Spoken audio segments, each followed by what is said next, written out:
ഈ പ്രതിമകളെല്ലാം തന്നെ ഹിന്ദു തത്വശാസ്ത്രത്തിൽ തന്നെ പറയുന്നത് പ്രതിമകൾ വിഡ്ഢികൾക്ക് വേണ്ടി ഉണ്ടാക്കിയതാണ്. കേട്ടിട്ടുണ്ടോ നിങ്ങൾ? അഗ്നിർദേവോ ദ്വിജാദീനാം മുനീനാം ഹൃദിദൈവതം പ്രതിമാം അപ്രബോധീനാം സർവത്ര സമദർശിനാം. ദ്വിജന്മാർക്ക്, ബ്രാഹ്മണന്മാർക്ക് അഗ്നിയിലാണ് ദൈവം. അവർക്ക് ഈ അഭിഷേകവും പൂജയൊക്കെ നമുക്ക് വേണ്ടി നടത്തുക. അവർ ഈ ഹവിസ് വാരി വാരി തീയിലിട്ട് കത്തിക്കല. എന്റെ തൊട്ട അയൽപ്പക്കത്തെ വീട്ടിൽ ഇടക്കിടക്ക് ഗണപതി ഹോമം നടക്കും.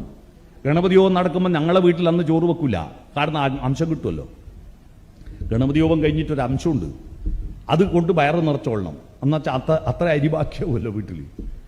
അപ്പോൾ അവിടെ പോയിട്ട് വിശന്നിങ്ങനെ ഇരിക്കുമ്പോഴാണ് ഈ ശർക്കരയിൽ വിളയിച്ചിരിക്കുന്ന അതിസുന്ദര നല്ല രുചികരമായ ഒരു സാധനം ഉരുളിയിൽ നിന്ന് ഇത് വാരി വാരി തീയിലിട്ട് കത്തിക്കുന്ന കാണുമ്പോൾ ഉണ്ടല്ലോ, കല്ലെടുത്ത് കുത്താൻ തോന്നുന്ന അയാളാ. നമ്മളിങ്ങ് വിശന്ന് കുത്തിരിക്കുമ്പോഴാണ് ഇത് തീയിലിട്ട് കത്തിക്കുകയാണ്, വെറുതെ കത്തിച്ച കളിയാണ്. എത്ര നെയ്യാണ് കത്തിക്കുന്നത്?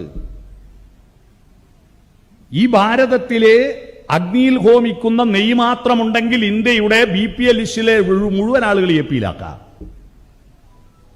അഗ്നിയിൽ ഹോമിക്കുന്ന നെയ്യ് മാത്രം ഉണ്ടെങ്കിൽ അതിന്റെ കാശ് മാത്രം മതി ഒരൊറ്റ BPL ലിസ്റ്റിലുള്ള ആള് ഇല്ലാതെ APയിലാക്കാൻ കഴിയും. അത്രയും എണ്ണ കത്തിച്ചു കളയുന്നുണ്ട്, അത്രയും എണ്ണ കത്തിച്ചു കളയുന്നുണ്ട്.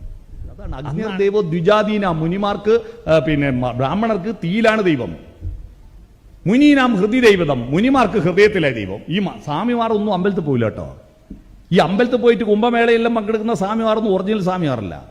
സ്വാമി എന്ന് പറഞ്ഞിട്ട് നടക്കുന്നത്, സന്യാസി എന്ന വാക്കിന്റെ അർത്ഥം സമ്യക്കായി ന്യസിക്കുന്നവൻ, തന്റെ സുഖഭോഗങ്ങളെല്ലാം സമ്യക്കായി നല്ല മനസ്സോടുകൂടി വേണ്ടെന്ന് വെക്കുന്നവനാ. അല്ലാതെ സമ്മേളനം ചേർന്നിട്ട് പാർലമെന്റിൽ 60 സീറ്റ് ഞങ്ങൾക്ക് സംവരണം ചെയ്യണമെന്ന് ആവശ്യപ്പെടുന്നവനല്ല.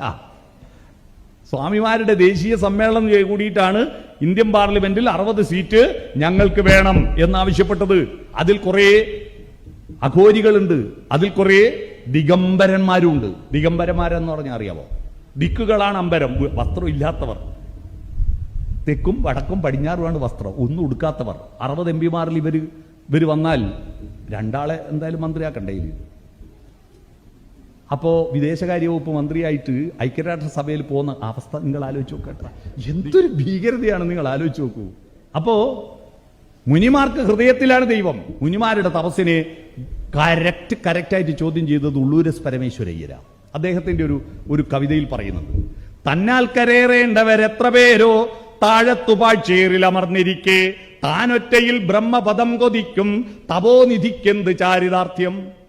താൻ അജ്ഞതയുടെയും ദാരിദ്ര്യത്തിന്റെയും ചളിക്കുണ്ടിൽ ആണ്ട് കിടക്കുന്ന ഒരുപാട് ആളുകൾ ഇങ്ങനെ കഷ്ടപ്പെടുമ്പോ ഞാൻ ഒറ്റയ്ക്ക് തപസ് ചെയ്തിട്ട് ബ്രഹ്മപദം കൊതിക്കുന്ന തപോനിധിക്കെന്ത് ചാരിതാർത്ഥ്യമുണ്ട്.